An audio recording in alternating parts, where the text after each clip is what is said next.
안녕하세요. 만나서 반갑습니다. 역사가 김영준입니다. 태조실록 제7부 이성계의 활약과 개경수복이라는 주제를 가지고 오늘 여러분과 같이 이야기를 나눠볼까 합니다. 지난 시간에 다뤘던 이야기가 홍건군이 고려를 침공해왔다. 그래서 고려가 여기에 대해서 어떻게 맞서 싸우는가 그 이야기를 한번 다뤄봤었죠. 근데 교과서에서 서술하는 뉘앙스하고는 좀 다르게 사실 홍건군의 침입은 이게 한두 달 만에 끝난 사건이 아니었어요. 근데 몇 년에 걸쳐서 일어났던 일이었다는 거죠. 그래서 우리가 이걸 보면서 의문이 들 수 있는 게, 아니 고려가 그래도 하나의 국가인데 홍건군은 어떻게 보면은 정식 국가도 아니고 일종의 좀 괴뢰 집단 아니냐. 그런 괴뢰 집단과 몇 년 동안 그렇게 팽팽하게 맞서 싸운다는 게 이게 말이 되는 소리냐 라고 그렇게 이제 생각을 하실 수도 있어요. 어떻게 보면 고려의 그때 당시 방위태세가 너무 한심했다라고 생각하시는 분들이 계실 수도 있죠. 그런데 이때 당시 고려가 정말 상황이 좋지 않았습니다. 얼마나 상황이 좋지 않았냐? 정말 사방에서 난리 부르스였어요. 이때 당시 고려가 어느 정도로 공격에 처했는지 사료를 통해서 한번 같이 살펴보도록 하겠습니다. 1361년 홍건군이 10만 대군을 이끌고 대대적으로 남하를 할 무렵에 고려는 정말 사정이 좋지 않았습니다. 얼마나 사정이 좋지 않았냐? 사실 이미 홍건군과의 대치는 이게 하루 이틀 있었던 일이 아니었죠. 몇 년에 걸쳐서 서로 이제 일진일퇴의 공방전이 벌어지고 있었는데 그 와중에도 끊임없이 고려를 괴롭혔던 세력이 있었어요. 그게 뭐였냐면 바로 남방의 왜구였다는 거죠. 자, 고려선에 나와 있는 1361년 공민왕 10년 8월달 개사일의 기사를 보면요. 왜적이 동래와 울주를 불태우고 조은선을 탈취했으며 또 양주, 김해부, 사천, 밀성군을 침공했다. 완전 남방지역이 왜구로 인해서 난장판이 됐다는 거예요. 무엇보다도 심각한 거는 조은선이 탈취가 됐다는 건데 이 조은선이라는 것은 세금을 운반하는 배거든요. 이게 탈취가 됐다는 것은 국가 재정에 엄청난 타격을 받을 수밖에 없는 상황이라는 겁니다. 여기에서 끊이지 않습니다. 9월 달에 병자일, 동로강이라고 하면 오늘날 강계지역이에요. 동로강의 만호, 박이가 반란을 일으켜 천호, 임자부와 김천영을 살해하자 형부상서 김진을 보내 토벌하게 했다. 그러니까 공민왕 입장에서는 정말 난감한 게 남쪽에서는 왜구들이 난리를 치고 있고 북쪽에서는 홍건군이 밀고 내려오고 있고 그거 막리라고 지금 정신이 없어 죽겠는데 여기서 또 지방 반란까지 일어나고 있어요. 그래서 또다시 병력을 차출해서 일로 보낼 수밖에 없다는 거죠. 이게 또 끝이 아니에요. 10월 무자일 지진이 일어났다. 물론 지진이 어디서 얼만큼 일어나는지는 알 수는 없습니다. 그러나 이 지진의 규모가 정말 어느 정도인지까지는 알 수 없지만 일단 지진이 일어났다는 것 자체만으로도 고려 사람들 입장에서는 거의 뭐 패닉이나 다름없는 상황이라는 거예요. 공민왕 입장에서는 정말 아마 앞도 없고 뒤도 없는 상황일 거예요. 원 제국과의 관계는 현재 불편한 제국관계죠. 그 다음에 홍건군이 지금 계속 밀고 내려오고 있죠. 남쪽에서는 왜구들이 난리를 부르스지. 심심하면 지방에서 반란이 일어나지. 또 여진족들 또 언제 얘들 준동할지 모르는 거지. 거기에다가 자연재해까지 일어나니 와 진짜 어떻게 보면 공민왕 입장에서는 미치고 팔짝 뛸 만한 상황이죠. 공민왕이 그나마 지금 여기서 정신 좀 놓지 않고 버틸 수 있었던 거는 사랑하는 와이프, 그죠? 노국대장 공주가 자기를 어떻게 해서든 내조를 해주기 때문에 지금 그거 빨로 버티고 있다라고 봐도 과언이 아니에요.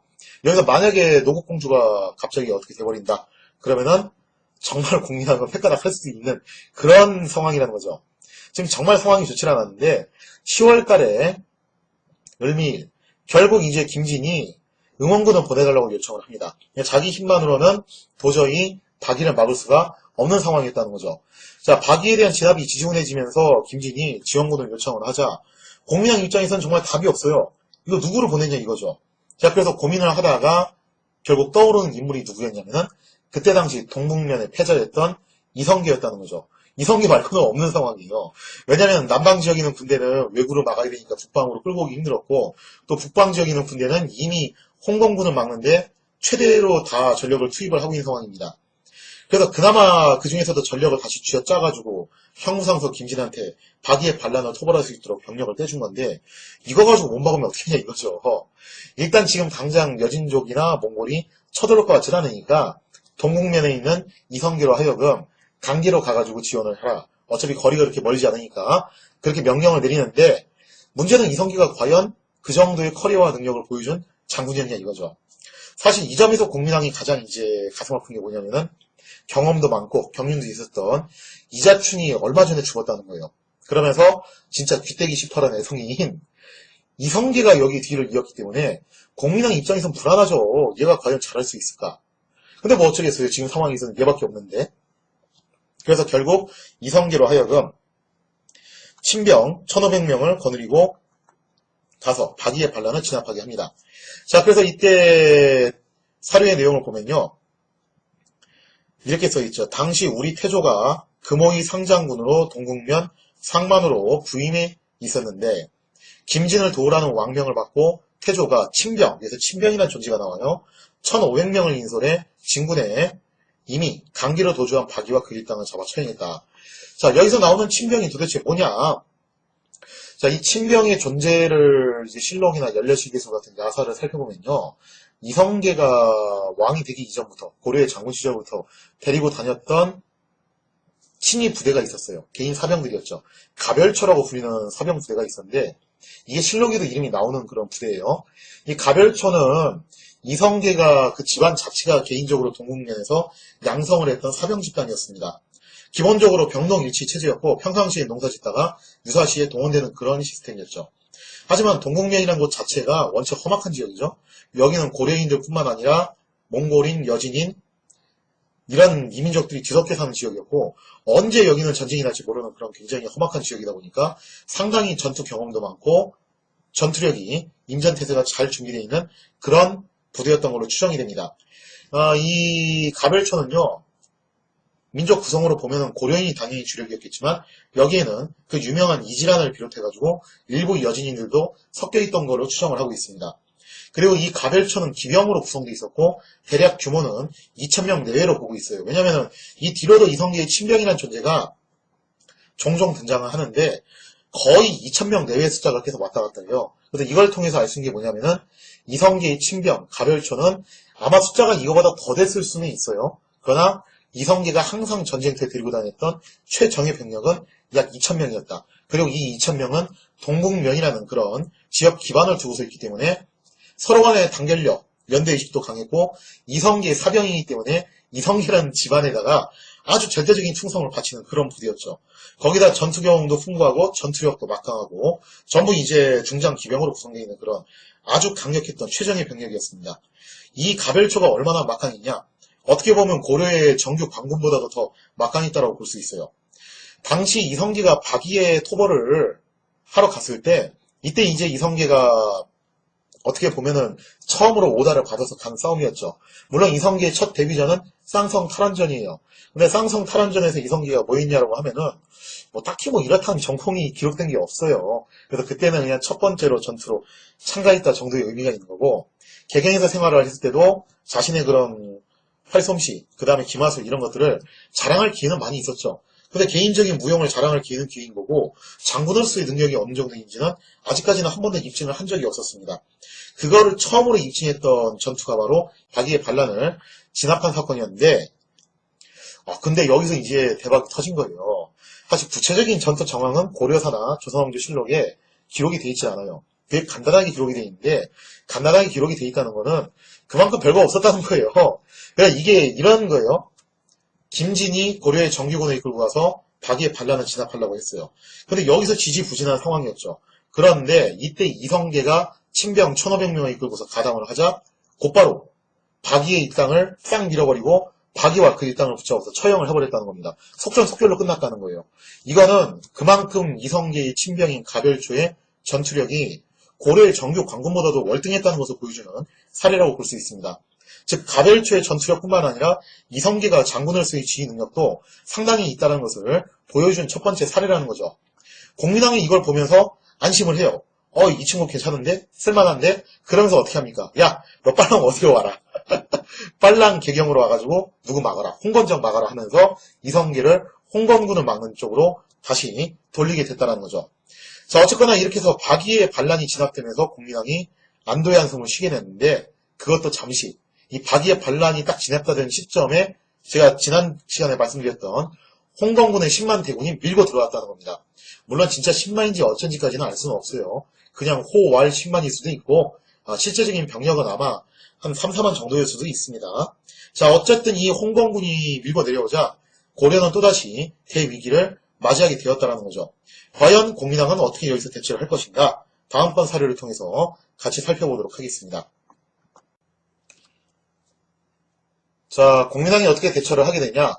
홍건군이 10만이 밀고 내려오니까 일단 방어선을 구축을 하기 위해서 지휘부를 다시 재편성을 하게 되죠. 그래서 이때 당시 공민왕이 정세훈, 이방실, 이여경, 안우, 김득배, 정의 등 장수들에게 각기 군을 줘가지고 홍건군을 막게 하는데, 이때 당시 출진했던 장수들은 고려에 상당히 네임드가 있었던 장수들이었어요.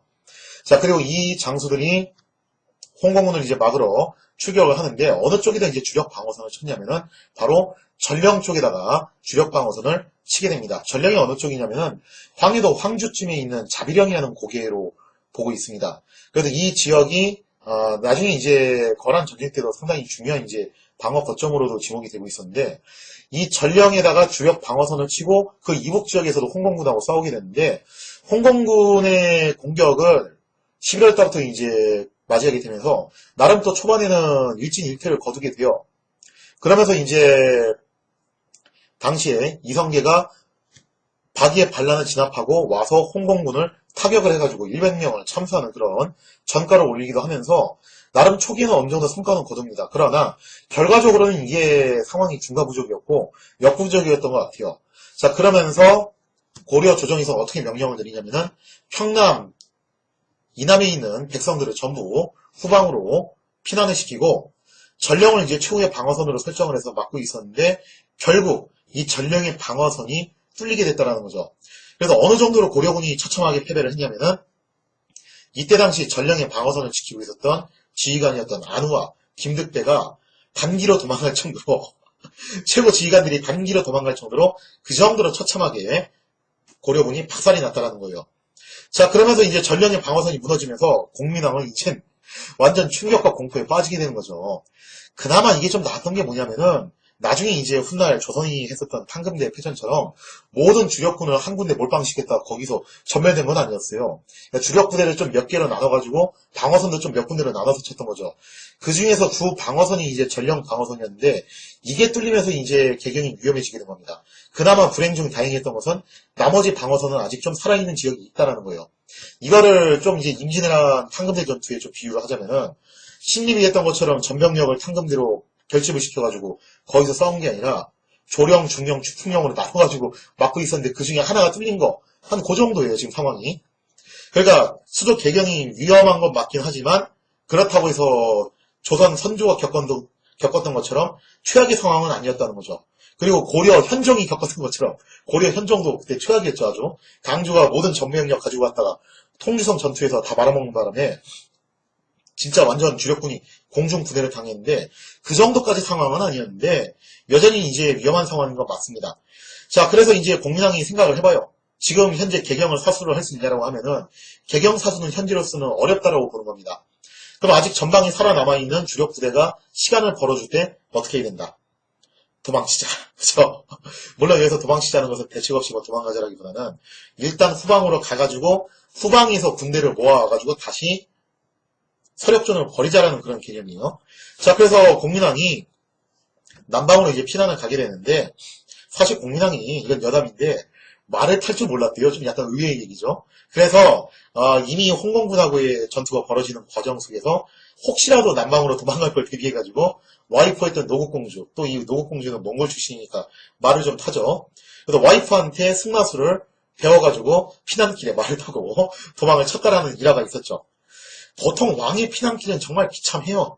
왜냐면 뭐 왕이라고 해서 좋아서 도망가는 건 아니죠.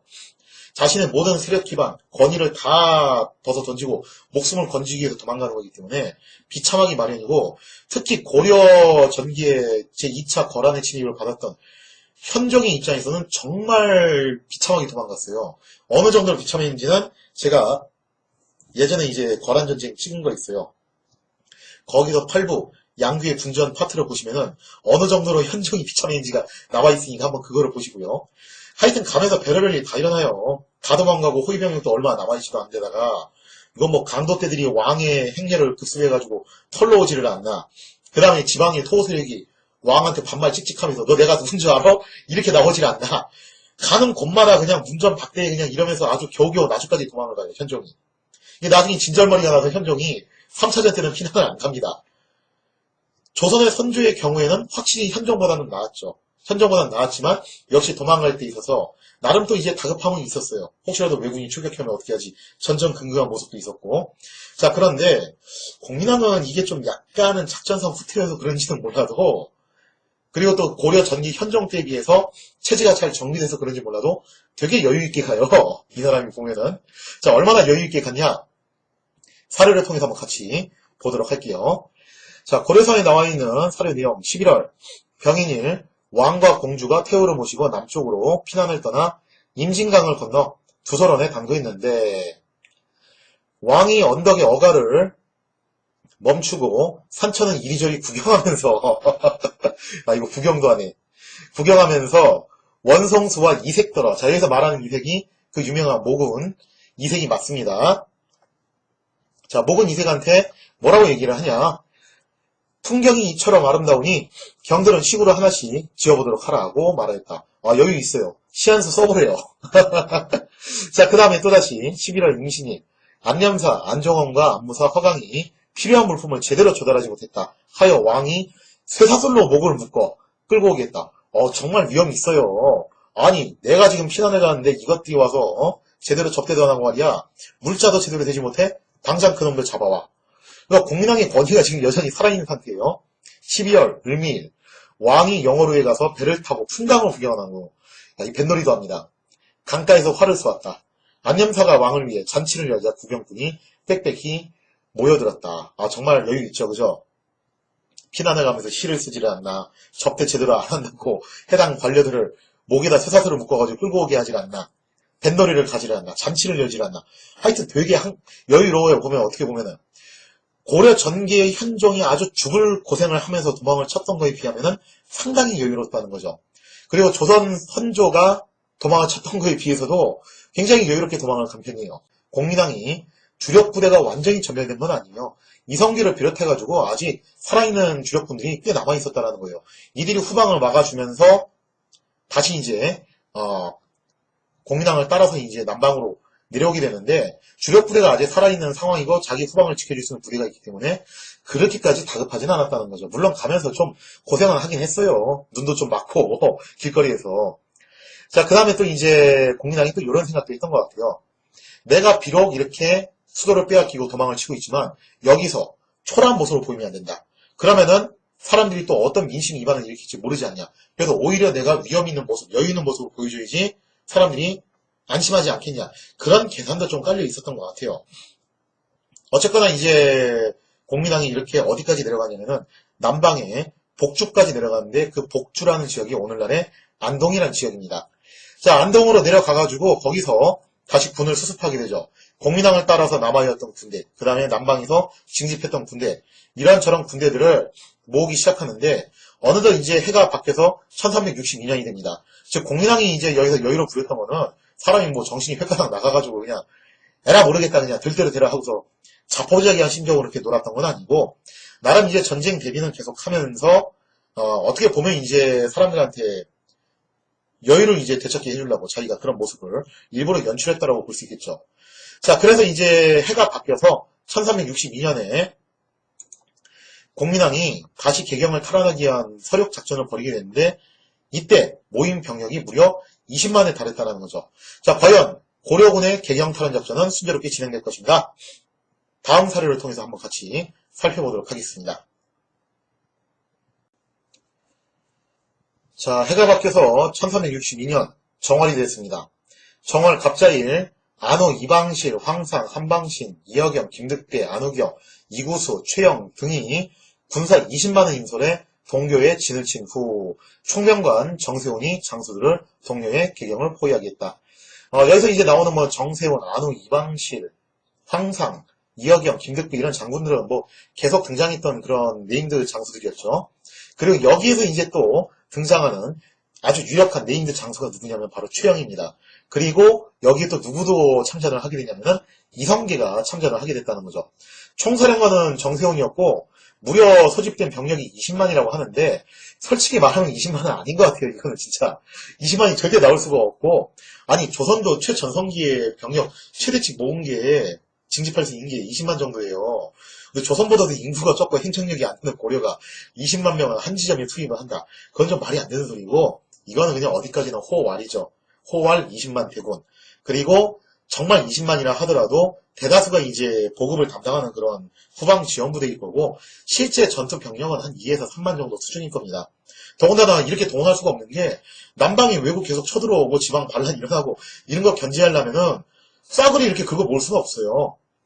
자, 어쨌거나 이제 상당수의 전력을 모아서 다시 북진을 해서 개경 동쪽에 진을 치고서 사실상 개경을 포위 공격을 하게 됩니다. 당시 홍건적은 개경을 점령을 해요. 그래서 개경에서 온갖 잔악한 행위를 다 저지르게 되죠. 그리고 난 다음에 남진을 해서 원주까지 내려오긴 했는데 그 이상을 내려오지 못합니다. 고려군은 이제 방어선에 저지가 되면서 더 이상 내려오지 못하고, 애들이 또 이제 헝그리 군단이잖아요. 그죠? 배고프니까 보급도 좀 충당해야 되고, 그래서 겨울철을 아마 이제 개경에서 나자라고 그렇게 생각을 했던 것 같아요. 그리고 고려 입장에서는 겨울철 보내고 난 다음에 얘들이 더 전력을 정비해서 몰아붙이기 전에 우리가 먼저 선수를 쳐서 개경을 점령하자라고 이렇게 작전을 짠 거죠. 당시 이제 홍공군은 개경에 있던 수많은 가축들을 도축을 해가지고 그 가축들을 성벽에다가 쭉 연결을 시켜가지고 방벽을 쌓은 다음에 물을 뿌려가지고 일종의 얼음벽을 만들었다고 그래요. 그래서 성벽을 올라가기 힘들게끔 그렇게 방어 시설을 설치를 하고 난 다음에 고려군을 기다리고 있었죠. 자, 그래서 이제 고려군이 공격을 개시하게 되는데 전투가 어떻게 벌어졌냐? 한번 그 밑에 내용 읽어보겠습니다. 정월, 을축일 새벽 무렵 각 장수들이 사방에서 공격을 개시했는데 우리 태조는 휘하의 친병 2,000명을 거느리고, 자, 여기서 친병이 또 나오죠?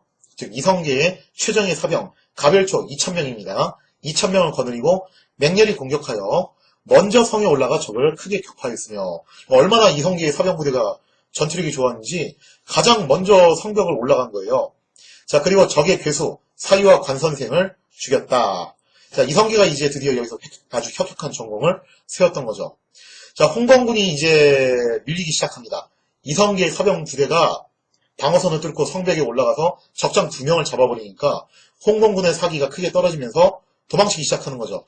애초에 홍건군이 지금 여기에 왔던 게 뭐 엄청난 그런 대의 명분이나 목적을 가지고 온 게 아니라 이 또 헝그리 군단이다 보니까 얘들이 또 그런 거예요. 자기는 이제 위험하니까 상황이 목숨을 걸고 싸우기보다는 어떻게 해서든 막 이제 도망치려고 한 거죠. 목숨 건지려고. 그러면서 저희끼리 밀고 밀치다가 죽은 적들의 시체가 가득했고 10만이 넘는 적들의 머리를 베었으며, 이것도 좀 과정인 것 같아요. 제가 볼 때는. 당시가 또 홍건군이 뭐 10만 명 정도라고 하는데 그 숫자 자체도 과정이고, 목을 10만 개를 어떻게 베겠어요, 그게. 그러니까 이 10만이라는 숫자는 정말 10만이라고 보시는 게 아니라 그만큼 무수한 적들을 죽였다라고 보는 게 맞겠죠. 그러면서 원나라 황제의 옥수역 금은 보화, 금은 동으로 만든 인장, 무기 등의 물품들을 노획했다. 즉, 이 홍건군이 원래 자신들의 본거지에서부터 갖고 왔던 그 물품들도 싸그리다 고려군이 노획을 했다라는 거죠. 그 잔당인 파두반 등 10여만 명은 뭐 10만이 또 나와 여기서 그죠? 하여튼 그냥 뭐 살아남은 애들도 꽤 됐다는 얘기죠. 10여만 명은 압록강을 건너 도망쳐버리니 적도들이 드디어 평정되었다. 이렇게 돼서 고려와 원제국을 골치 아프게 만들었던 요동 지역의 홍건군은 완전히 쇠락의 길을 걷게 됩니다. 자, 그러면서 공민왕은 천신만고 끝에 개경을 다시 다 탈환하는 데 성공을 했어요. 그리고 이 전투에서 또다시 눈부신 화력을 보여줬던 사람이 이성계였다는 거죠. 이제 더 이상 이성계는 낙하산이 아니라는 게 입증이 된 거예요. 이성계가 정말로 실력이 있다는 것이 박이의 반란을 진압을 하게 되면서, 그리고 개경을 탈환하는 이 작전에서 정말 확실하게 각인됐다는 겁니다. 자, 그러면서 공민왕은 이성계를 눈여겨보기 시작해요. 이 친구 정말 괜찮네. 쓸만하네. 그러면서 그 이후로 고려에서 무슨 일만 터지면 누구를 부르냐면은 이성계를 부른다는 거죠. 사실상 고려의 최후의 고려이자 방패 역할을 했던 사람, 고려의 소방수 역할을 했던 사람, 여기 불렀다면 여기로 가고 저기 불렀다면 저기로 가고 그랬던 사람들이 누구였냐면 바로 이성계하고 최영이었다는 거죠. 그래서 쌍두마차, 수톱이 여기서 완성이 되는 건데, 자, 근데 이성계가 진짜 실력을 발휘할 수 있는 기회가 또 찾아오게 됩니다. 개경을 탈환했어요. 이제 공민왕은 좀 사태를 수습하고 다시 개혁 정치를 드라이브를 걸어야겠죠. 근데 이게 웬걸 또다시 재앙이 오게 됩니다. 이번엔 또 누가 쳐들어오냐면은 몽골의 유장이었던 나하추가 군대를 이끌고 동국면으로 쳐들어오게 됐다는 거죠. 즉 이성계의 거점인 동국면이 직접적으로 공격을 받게 됐다는 겁니다. 과연 이성계는 나아추의 공격에 맞서 싸워서 어떤 활약을 보여주게 될 것인가? 그 이야기는 다음 시간에 다루도록 하겠습니다.